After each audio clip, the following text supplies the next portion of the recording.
Everyone, welcome to Next Generation Saints. I'm your host, Nick Coons. So today's video is going to be from Texas State University. It's going to be Cliff Knechtle who goes off and talks to students. It's going to be about what is the value of a human life. Now, before I dive into this video and show you this clip with Cliff Knechtle in it, I want to remind everyone to go ahead and like, share, and subscribe to Next Generation Saints and get all the new updates I'm going to be putting in, any updated podcasts that are going on. So if you're listening to this on a podcast like on Apple or Spotify or anywhere you listen to major podcasting, please go ahead and subscribe, and if you can, like this podcast. So without further ado, let's dive into why is a human being valuable? Science tells me that if I put strychnine in my grandma's tea, she will die. And that is good science.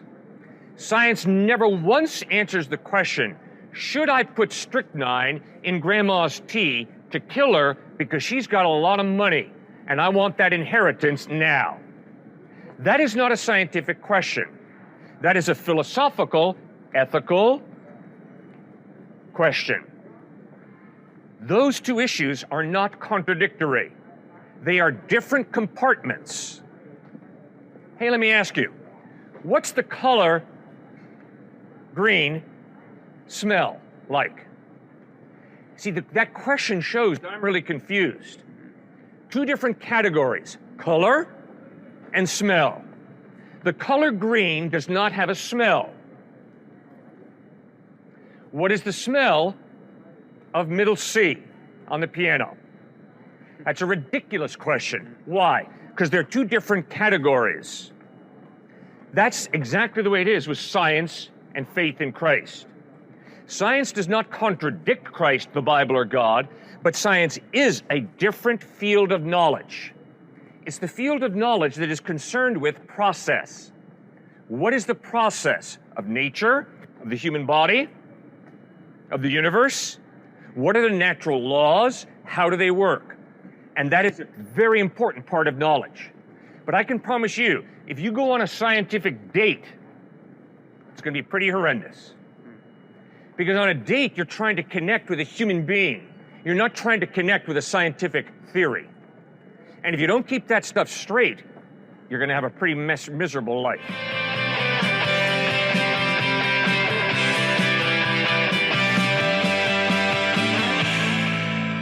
Some people some people around here, they like people who feel like misunderstood and stuff like that. People would say that they're ugly, they're they don't fit in and stuff like that. Yeah. And they know themselves that doesn't really matter, especially if they already know that they're really special, they're really unique in their own way, but they're just surrounded by they're just surrounded in a world full of people who are most likely unholy creatures that are gonna bring them down, put them in a deep dark abyss and fill their mind with self-loathe and self-hatred and negativity. Yep. And someone would think, what's the point of keeping living life if people are just gonna see me as some kind of monster or some kind of outcast, and it doesn't really make any sense to me, because there's a lot of people out there who are going through some stuff, who are actually feeling like this kind of monster, who are actually feeling like they're unloved and unwanted. And most people, they just, instead of actually lending a helping hand, they just kick them to the curb and actually treat them like they are what they are. Great question. Yes, sir. All right. You've raised the whole issue of identity and why is a person valuable? Sir, if there is no God, there's no basis for human value. If there is no God, you're a hunk of primordial slime evolved to a higher order, and that's all I am. Why? Because if there is no God, what created you and me? Fate and chance. And you don't get value out of fate and chance. Now, I can run around saying, I give myself value. I am the greatest. I am the greatest. Or I can run around saying, I'm a loser, I'm horrible, and I can loathe myself. But what Jesus Christ in the Bible points out is, you're not a cosmic accident. You're a human being created in the image of God, which means God made you to reflect His character, His goodness, His love, His integrity, His faithfulness. That's why God made you. So you have innate, intrinsic value, significance, because you're not an accident. Your number did not come up in a Monte Carlo game. By chance, you've arrived here. No. There's an intelligent mind, the Creator God, who created you with value. Why? Because you have purpose. If you didn't have purpose, you wouldn't have value. If you didn't have purpose, you'd just be an accident. But Jesus Christ insists, no, you're a human being with innate value because God created you for a purpose in His image, to reflect His character, His goodness, His love, His kindness. Does that make any sense? It does. It's just like, some people, they do, like, they know that, but some people, like, if they're, like, being up enough, like, well, not physically, of course, but, like, given the enough strength to, like, hit them and beat them down, so it's like their faith is, like, hanging on a needle or a thread or anything. Yeah, but if I was an atheist and I understood survival of the fittest, I would use people. I would beat people up to get ahead, to promote myself, because I understand reality is survival of the fittest. So I'm going to stick it to you before you stick it to me. Jesus Christ says no. Jesus Christ says people are not insignificant. People have innate value and therefore understand the purpose for which God made you, which is to love God with your heart, soul, mind, and strength, and to love your neighbor as yourself. And guess what? All of my atheist friends try to live their lives that way. But you see, the problem is they're in a major contradiction. With the top of their head, they're saying there is no God, but then they're living off of Christian fumes, saying, oh, but that person's really valuable. Oh, but racism is wrong. Oh, but sexism is wrong. What do you mean wrong? It's all relative if there is no God. And if there is no God, a human being's not innately valuable. They're a cosmic accident. See, that's the contradiction between the two worldviews of atheism or agnosticism versus faith in Christ. Am I saying that Christianity is the only religion to believe in? No. Obviously, many people believe many different religions. The question is, when Jesus said, I am the way, the truth, and the life, no one comes to the Father except through me, was he blowing smoke and lying, or was he speaking the truth? Now, I have a lot of friends who say to me, Cliff, you got to understand something. Truth is relative. You create truth in your head. You cannot live that out. 2 plus 2 does not equal 5. 2 plus 2 does not equal 3. 2 plus 2 does not equal whatever I choose it to equal. 2 plus 2 in reality equals 4. Truth is exclusive. If I tell you that I'm at Texas State University in San Marcos, Texas, it means I am not at UT in Austin. It means I'm not at Harvard in Cambridge. It means I'm in Texas State University in San Marcos, Texas. That is a truth claim. And so, Jesus Christ said, I am God in human form. In John 8:58, he says, before Abraham was born, I am. The Jews did not call God G-O-D. They called him Yahweh, Jehovah, which is the Hebrew verb, I am. And very deliberately, Jesus attached the name of God to himself. The Jews understood, picked up stones to stone him for blasphemy. Now, Jesus is either a liar or else he speaks the truth. Why would anybody believe that he's the truth? Because the evidence of the way he lived, taught, died, and rose from the dead points to his credibility. It points to his trustworthiness. That's why faith in Christ is not believing what you know to be a lie. That's why faith in Christ is not, hey, I think I'll invent this system. No. Faith in Christ is a personal response to a personal God who is saying, I love you, I've come to rescue you, I've come to bleed and die on a cross for your sin, to forgive you and to tie you into an eternal love relationship with the living God. He's either blowing smoke, he's either lying through his teeth, or he's speaking the truth. Read the Gospels. Ask yourself, does the evidence point to Christ being the truth? I think that makes sense.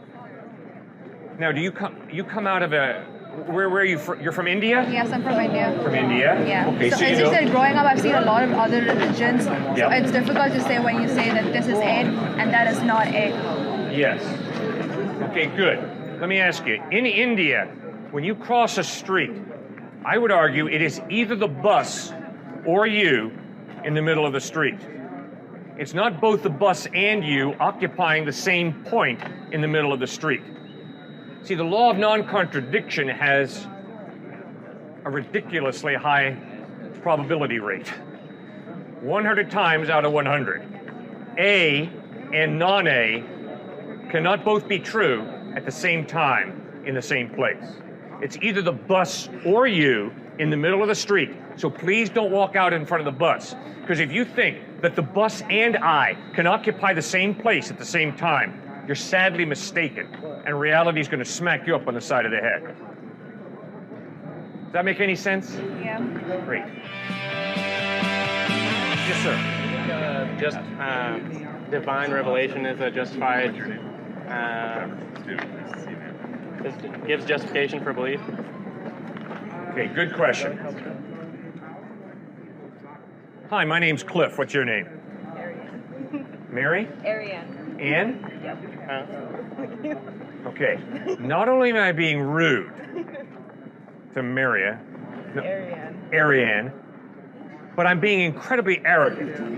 I'm thinking that I can define her, that I can create her name as either Mary or Ann. No, she's not Mary, she's not Ann, she's Ariane.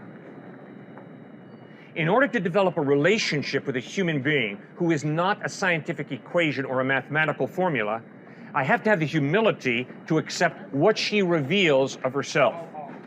That's true of every one of your friendships, true of every one of my friendships. And the same thing is true of a relationship with God. If God is silent or if God lies, I will never know God. If I think that God is a 6'1" white male who likes basketball, wow, how pathetic. Because it so happens that I'm 6'1" white male and I like basketball, so I'm creating God in my own image. So yes, sir, revelation is crucial in order to have a relationship with a human being. Revelation is also crucial when it comes to having a relationship with God. Does that make any sense? But if I claim that a separate God has divinely revealed himself to me, how do we, where's the symmetry breaker between our positions? Okay, good. If you and I contradict each other, you believe in one God, I believe in Jesus Christ, then what I have to do is, if I respect you, and I hopefully do, I've got to ask you why. What's the evidence that this God who you believe in is true, is real? And I hope you'll ask me the same question. Well, Cliff, why do you believe in Jesus Christ? What's the evidence that Christ is true? What's the evidence that Christ is reliable? And if I say to you, well, I just believe, you better be very careful of me. Because I'm a blind believer. Well, if the justification for both of our beliefs is divine revelation, then it's going to be equal. Really? You got to be kidding me. Come on, sir, you know better than that. What? If I say, God has revealed to me that I'm supposed to murder her, do you accept that? And say, oh, that's cool, that's your revelation. No, I don't, but that's the point. Good. That's the point. It's like, why would I accept, like, a Christian's divine revelation? Because the evidence is that Jesus Christ is reliable in a way that none of the options are. There is far more evidence that Christ is credible than there is evidence to support anyone else's credibility. That's why faith in Christ is such a good, wise decision. Because it's not blind, I believe, I believe, I believe. No, it's look at the historical evidence of the way Christ treated people, what he taught ethically, how he died, and how he rose from the dead. Based on that evidence, I'm going to take a step of faith and trust in him. But isn't that evidence based off of just reading the Bible? That particular part of the evidence for Christ's credibility is based on the Gospels of Matthew, Mark, Luke, and John. Yes, ma'am. And how is that based in historical evidence? Good, because when you read Matthew, Mark, Luke, and John, you'll see that they have the literary style of historical narrative. Not once upon a time. But couldn't anybody write like that? No. I couldn't write like an In the first century, there was no such thing as historical fiction. There was epic poetry, like Homer did, used for the Iliad and the Odyssey. There was mythology, obviously, but there was not historical fiction. But Well, don't I mean, those there's talk such thing like as historical misinformation and like Well, good. biased narrative. Yeah, and you better ask the question, are the Gospels mistaken? So how would you answer that question? Are the Gospels erroneous? Maybe like geological record of the flood. No, the flood is not talked about in the Gospels. Well, the flood is talked about in the Bible. Yeah, in the Bible. We're not talking about the Bible. But if there's not geological record of the flood, is that pertinent to the? Well, of course. If there's no geological evidence that a flood could take place, then I would have a problem with a flood. If there is no philosophical evidence that it's more reasonable to believe that the order and design of this universe comes from an intelligent mind, then there is evidence that order and design comes about by chance on a regular basis. So don't study for your next exam. Just allow the real you to flow out all over the exam paper. And maybe you'll get lucky, maybe you'll get an A. Now, if there's evidence to support that, guess what, guys? You don't have to study. Just let the real you flow out all over the paper. But if the evidence is, you had better walk into that exam with a sharp intellect that has studied and knows the answers to these questions, then you better study and prepare for the exam. So, the historical evidence in the Gospels is Jesus lived a sinless life. Guess what, sir and ma'am? I've tried and I have failed miserably. I'm a sinner. Secondly, the evidence is Jesus taught amazing ethical teachings. Rosalind Pickard, who teaches at MIT, was an atheist. A friend challenged her, read the book of Proverbs, read the Gospels, and see what you think. She read it and says, this is not crazy literature. There's a lot of wisdom here. And Rosalind Pickard, as a professor at MIT today, is a follower of Christ because it made so much sense, the teachings. Thirdly, watch him die. As he's nailed to a wooden crossbeam, instead of cursing his enemies, he prays, Father, forgive them, for they know not what they do. Holy smokes, guys. If I was nailed to a wooden crossbeam, I wouldn't be forgiving my enemies. I'd be cursing my enemies. But Christ prays, Father, forgive them, for they know not what they do. That demands respect from all of us. But fourthly, sir, and most importantly, 3 days after he dies, he rises from the dead, and over a period of 40 days, he appears to over 500 people who see him risen from the dead. Sir, guess what? If you die and then rise from the dead, I promise to listen very carefully to everything you have to say. It's a no-brainer. You are in touch with reality. You are trustworthy. That's why I trust Jesus Christ. Does that make sense? If we have an island that is like we have no way of visiting this island currently. Yeah. But I report to you that someone has been resurrected there. Are you like? I don't know if you're going to trust the record of that. Okay. Good question. If the evidence is that you are rational, that you're not a liar, that you speak the truth, and if you tell me, Cliff, on an island over there was a resurrection, I can promise you, sir, because I respect you, I will investigate. No, I'm not going to believe it off the bat. I'm going to investigate. I'm going to ask hard questions. I'm going to try and go to that island. I'm going to ask, are there any other people who saw this resurrection? I would ask, could I talk with this person who supposedly rose from the dead? That's what I would do. I hope you would do the same. Well, I hope we would do that also, but in the case of the Bible, we can't. So it's like it's you can't validate it out of your own perceptions because there's no one to talk to or to witness. You can't validate anything out of your own perception? Not anything. I said specifically the events of the Bible. It's unempirical. Oh, okay. So what I hear you saying is, Cliff, unless I can see it, touch it, smell it, hear it, it's not real. I mean, for most people, that's going to be what motivates justification for their views. Okay, now all I got to ask you to do is just think with me, all right? So you're an empiricist, which means 5 senses, and the only way you can know truth is you can validate it with your 5 senses, right? Maybe not truth. You could just say like a seeming, like it seems to be the case. Okay. Can you use your 5 senses to validate what you just said to me? That the main way we're going to ascertain truth is by Sight, smell, taste, touch, and hearing. Do you get my point? No, I didn't get your point. All right, let's say it again. Your statement is, unless I can see it, smell it, taste it, hear it, or touch it, it's probably not true. Can you prove that what you just said to me is true with your eyesight, your nose, your mouth, Well, your ears, your touch? Well, can you list a justified belief that's non-perceptual? I don't have the finest idea what you meant by that question, but I hope that you've got my point. You are self-contradictory. The person who says, unless I can ascertain what something... What other means? There's not other means. Oh yeah? It's called logic. It's called rational thinking. There are many, it's called historical knowledge. That's going to fall under experience.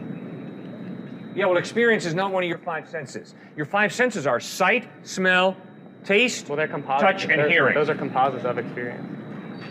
That goes into experience, yes. Well, that's all that composites experience. There's not anything outside of that experientially. That is not true. I experience logic. I experience rational thinking. Yeah, it's like Isn't that from your a sense. senses, though? It's a sense? No. Logic is not one of your five senses. No, it comes from your senses, right? Because how are you experiencing the world around you? It's not one of your five senses. No, but you're hearing, It's you're an seeing. intangible thing. It's You're not a hearing physical and thing. seeing. You're learning from that, and you're using your logic with that. Yeah. And So our logic senses is not- different from your five senses. But it takes data from your senses. Yes. It takes data from your senses, but it goes far beyond that. So does mathematics. You cannot see, smell, taste, touch, or hear 2 + 2 = 4. It's impossible. And yet I trust you believe that. So you see, when you make the statement that unless you can empirically, which means your five senses, validate something, it's probably not true. That's self-contradictory, because that's a philosophy. That's a logical system that you've embraced, and it's self-contradictory. Do you see that, or am I speaking gibberish? That's under like an assumption that like the things you just listed are non-experiential. But you're going to be communicating that to me experientially. So I'm not sure it's actually like self-defeating. Like I don't know. There's not like if you can't really provide an alternative that isn't experiential. It's just like the nature of thinking and speaking. Yeah. I'm standing here saying to you, sir, you have good eyesight, you have good smell, you have good taste, you have good hearing, you have good touch. I pray. I hope you're healthy and can do all of that. My eyes are kind of bad. I'm sorry your eyes are bad. I'm glad we have ophthalmologists who can help you with your eyesight. Okay, so what I'm saying is your experience goes beyond that. You have the ability to rationally think. You have the That can just ability fall to under- That logically... can just fall under like imagination as a sense. No, sir. Imagination is not one of your five senses. I mean, It's a great illustration of what I'm trying to tell you. I You've mean, got that's imagination. just definitionally, there's not an authority on like it's not your sense. Like it just is part of your experiential. Fine, go Google it then, okay? No, that's what I'm Go saying. Google what are your senses, and I promise you, one of them is not going to be imagination. Isn't the Come on, you got to concept think. of We got to use algorithm- human language in a way that makes sense. I would just reject someone saying it's not part of your sense experience. Well, that's very sad. Rational. We're not You sensory can do. You can experiencing tell me that our it's raining right imagination. now, and if that's your perception, I'm going to tell you your perception is wrong. It's not raining right now. Based on your sense experience. Yeah, that's right. Yeah. And based on my rational mind, which tells me there's no water coming down on any of us right now, it's not raining. That's your rational mind. Yeah, that's a rational mind. And the language that I'm using proves that I have a rational Could a mind, brain in the a same vat- way that the language you use proves you have a rational Could a mind. brain in a vat know it's not raining if it doesn't have touch or sight? A brain in a vat is not thinking. I mean, well, that's part of the hypothetical is that it's thinking, Yeah, but it that's doesn't so have- hypothetical, it's scary. Now, I know that some professor might use that illustration, but if you think about that illustration, it is illogical. Because a brain in a vat is not able to tell me whether it's raining or not. I mean, that is totally nonsensical. Now, I'm aware of the fact that at Ivy League colleges, they teach that kind of stuff, but that's scary. A little bit. No. You didn't begin in a vat this morning. Is it possible that you began in a vat this morning? Sure, anything's possible. I understand that. But the overwhelming evidence is, based on your memory bank, that you didn't begin this morning in a vat, and that all your thoughts were not put in your head by an intelligent scientist. Now, if you want to go ahead and believe that, I respect your right to believe that, but I'm going to plead with you to think more clearly than that and realize that that is false. I think another piece to this would be information. So if there is no God, automatically you got to believe that you are a materialist, a naturalist. No, not necessarily. And if you look materialistically follow at it. something like information, you're going to be reading your textbook later today, I'm guessing. You're going to see ink blots. But you're going to be taking away information from those ink blots. And as a materialist, if there is no God, you cannot explain why you are grasping, your imagination is absolutely included, you're grasping and you're critically thinking through, wow, there's information connected to the ink blots, but totally different. Does that make sense?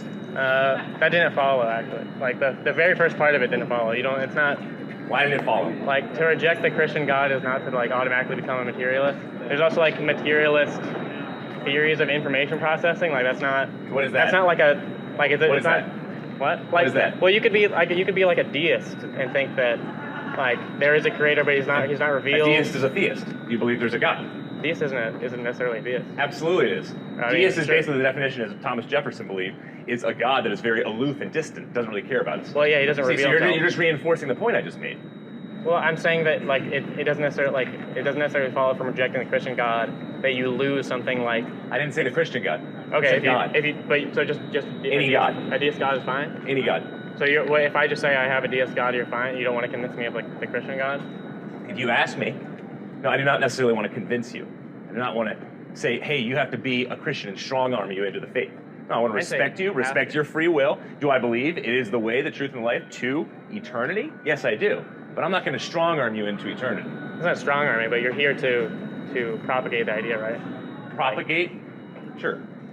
Yeah. You're propagating your truth at the same time. I mean, Right? That's a worldview you're propagating. So everybody proselytizes in a way. Some are louder than others, but anybody talking about their own worldview ultimately is proselytizing. but like, why? So you're why trying to convince me in a certain way. Sure. But why can't materialists say that they're like that information processing happens? That's just a faculty of the brain.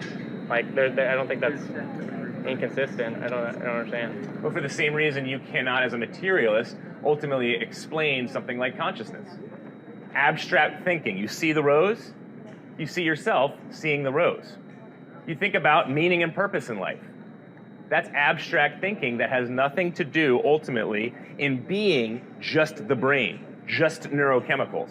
See, when I'm talking to a consistent atheist, it's all boiled down to, yeah, that's just your neurochemicals. Love, for example, love is not infatuation. Love is nothing really that we should look up to and say self-sacrifice is this great thing. No, it boils down to it helped us propagate our genes.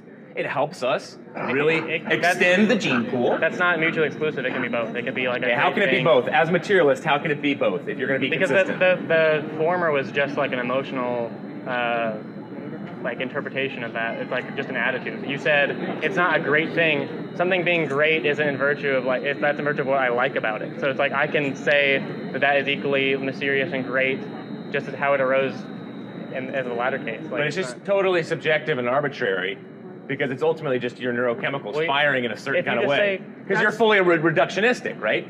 Are you an atheist? You reduce everything to materials. See, that's my point, right? I'd like to invite you to Grace Community Church, located at 365 Lukeswood Road in New Canaan, Connecticut. Our services are at 9:30 a.m. and 5:30 p.m. on Sundays. Hope you can join us.